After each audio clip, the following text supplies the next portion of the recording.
요즘 우리 사회 풍경이 정말 많이 바뀌고 있죠. 그 중심에 바로 혼자 사는 사람들이 있습니다.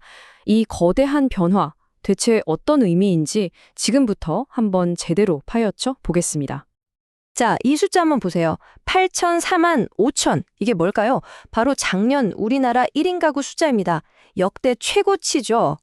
어쩌면 바로 여러분, 혹은 우리 주변 누군가의 이야기일 수 있는 이 숫자는요, 우리 삶의 방식이 정말 근본적으로 바뀌고 있다는 아주 강력한 신호탄 같은 겁니다.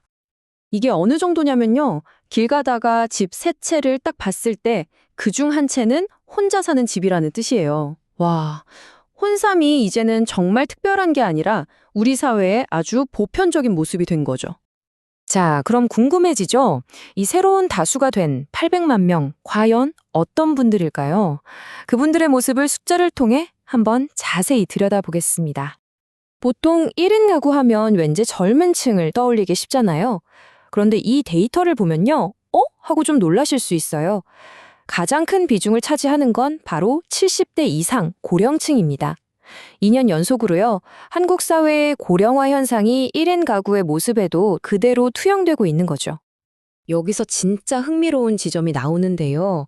성별에 따라서 혼자 사는 모습이 확 달라진다는 거예요.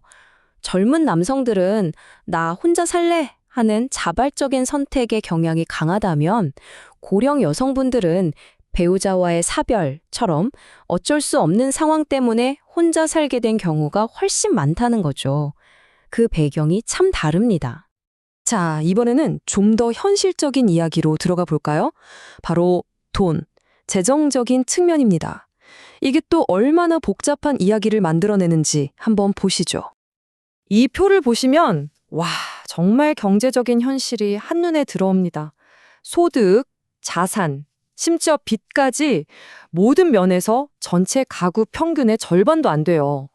이건 뭘 의미하냐면 예상치 못한 경제적인 충격이 왔을 때 훨씬 더 취약할 수밖에 없다는 뜻입니다.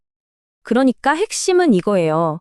800만이라는 어마어마한 숫자 뒤에는요, 사실 재정적인 안정이라는 우리 삶의 가장 기본적인 토대가 흔들리고 있는 수많은 개인들이 있다는 겁니다. 이런 돈 문제는 당연히 어디로 이어질까요? 바로 주거 문제죠. 보세요. 전세자금 대출, 월세 보조금, 안정적인 집을 구하기 위해서 정부의 지원이 절실하다는 목소리가 정말 명확하게 드러나고 있습니다. 한 기사에서 본 제목인데 작은 공간, 큰 외로움. 이 문구가 앞으로 우리가 살펴볼 두 가지 과제, 그러니까 물리적인 문제와 정서적인 문제를 아주 잘 보여주는 것 같아요. 거의 절반 가까이가 12평도 안 되는 곳에 살고 있어요. 이게 단순히 집이 좀 작네? 하는 불편함의 문제를 넘어서 삶의 질 전체와 직결되는 문제라는 거죠. 자, 그럼 이런 물리적인 환경 말고 이 광범위한 현상이 개인의 마음에는 어떤 영향을 미치고 있을까요?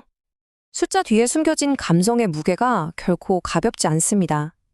혼자 사는 사람 둘 중 한 명은 외로움을 느낀다고 해요.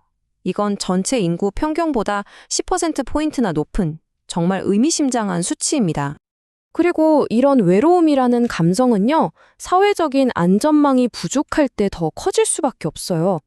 내가 아플 때, 갑자기 돈이 필요할 때, 아니면 그냥 너무 우울해서 누구랑 얘기라도 하고 싶을 때, 기댈 곳이 부족하다는 아주 현실적인 문제로 이어지는 겁니다. 세계보건기구 WHO가 이런 말을 했습니다. 외로움은 하루에 담배 15개 비를 피우는 것만큼 건강에 해롭다. 이걸 그냥 감정적인 문제로만 볼 게 아니라는 거죠. 뇌졸중, 심장병 같은 심각한 질병의 위험까지 높이는 세계적인 보건 위협이라는 겁니다. 자, 지금까지 여러 데이터를 살펴봤는데요. 그렇다면 이 모든 걸 통해서 우리가 꼭 알아야 할 건 뭘까요? 이제 1인 가구는 더 이상 소수의 특별한 라이프 스타일이 아니라는 겁니다. 이들은 독특한 경제, 주거, 사회적 어려움을 겪고 있는 우리 사회의 핵심 인구 집단이 된 거죠. 이건 그냥 일시적인 현상이 아니라 새로운 사회 시스템을 고민해야 하는 거대한 시대적 흐름이라는 뜻입니다. 그래서 마지막으로 우리는 이 질문 앞에 서게 됩니다. 지금까지 우리 사회는 가족이라는 단위를 중심으로 모든 게 설계되어 왔잖아요. 그렇다면 이렇게 급증하는 개인들을 이 사회는 어떻게 품고 또 어떻게 지원해야 할까요? 어쩌면 이게 바로 우리 모두의 미래가 걸린 가장 중요한 질문일지도 모릅니다.